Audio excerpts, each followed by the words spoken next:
बात यह है कि सबसे ज्यादा सीटें जीतने वाली बीजेपी से ज्यादा खुश विपक्षी खेमा दिखाई दे रहा है।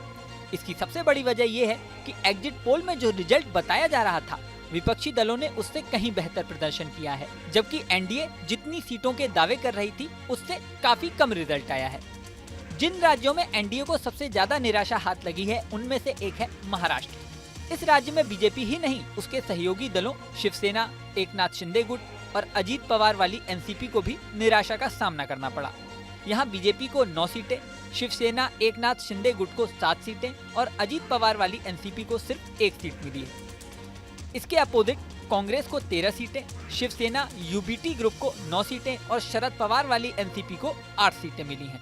यानी 48 में से INDIA गठबंधन को कुल 30 सीटें मिली, जबकि एनडीए को कुल 17। एक सीट निर्दलीय के हाथ में गई है। साल 2019 के लोकसभा चुनाव में बीजेपी को अकेले 23 सीटें मिली थी, जबकि कांग्रेस को सिर्फ 1। यानी साफ है, इस बार आंकड़ा पूरी तरह से उलट गया है। महाराष्ट्र उन राज्यों में शुमार है जिसकी राजनीति पूरे देश पर असर डालती है। महाराष्ट्र में कुल 48 लोकसभा सीटें हैं। इस तरह देश में यूपी के बाद दूसरी सबसे ज्यादा लोकसभा सीटों वाला राज्य है महाराष्ट्र। पिछले कुछ सालों में यहाँ बड़े राजनीतिक उलटफेर देखने को मिले हैं। ऐसे में इस राज्य के परिणामों पर खास नजरें टिकी हुई थी। यहाँ पर 2 साल पहले बड़ा उलटफेर हुआ जब शिवसेना 2 भागों में टूट गई। एकनाथ शिंदे कई विधायकों को लेकर पार्टी से अलग हो गए। तब उद्धव ठाकरे और एकनाथ शिंदे के बीच असली और नकली शिवसेना की लड़ाई भी हुई, जो कोर्ट तक जा पहुंची। कोर्ट ने एकनाथ शिंदे के गुट के सिर पर असली शिवसेना का सेहरा बांध दिया और पार्टी का नाम और सिंबल दे दिया।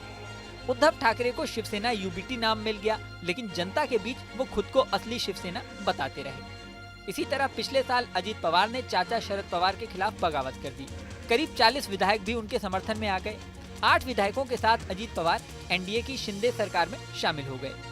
फिर पार्टी पर अधिकार का मामला चुनाव आयोग, विधानसभा स्पीकर और सुप्रीम कोर्ट तक पहुंचा, जहां उन्हें घड़ी चुनाव चिन्ह भी मिल गया। इसके बाद एनसीपी के वो मुखिया बन गए। शरद पवार ने एनसीपी शरद चंद्र पवार नाम से नई पार्टी बना ली और तुरही बजा रहा आदमी उनका सिंबल बन गया। इस बार चुनाव में असली और नकली शिवसेना, असली और नकली एनसीपी का मुद्दा खूब उठा। अब जनता ने एनसीपी शरद चंद्र पवार और शिवसेना यूबीटी को ज्यादा सीटें दी हैं। वहीं खत्म हो रही कांग्रेस को भी पुनर्जीवित कर दिया है। इस रिजल्ट के बाद महाराष्ट्र के विधानसभा चुनावों को लेकर भी सवाल उठ रहा है। महाराष्ट्र में इसी साल विधानसभा चुनाव भी होने हैं।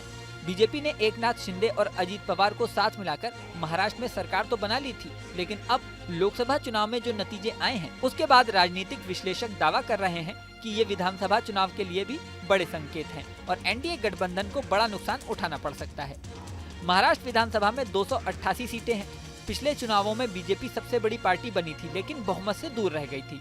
अब इस बार क्या होता है? लोकसभा चुनावों की बढ़त क्या INDIA गठबंधन विधानसभा में बनाए रख पाता है या बीजेपी फिर कुछ उलटफेर करती है? ये देखने वाली बात होगी। इस वीडियो में फिलहाल इतना ही। बने रहिए न्यूज नेशन के डिजिटल प्लेटफॉर्म पर।